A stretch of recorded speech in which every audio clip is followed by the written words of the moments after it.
जय माताजी जय दशामा। आज हमारा आंगणे दशामाना व्रतनो आज छेल्लो दिवस है, एटले के आज दशामाना व्रतनु जागरण है।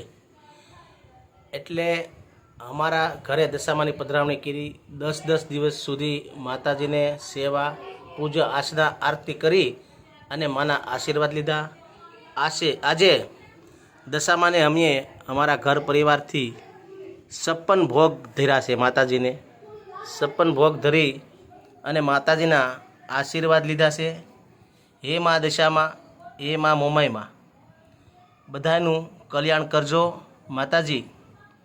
जेवी रीते बधा दशामाना व्रत करे से ते बधाए भाईओ बहनों माताओने कल्याण करजो माताजी अने सुखी राखजो एवी माँ दशामा अने मोमाई माँ ने प्रार्थना करूँ छूं। जय दशामा जय मोमाई माँ।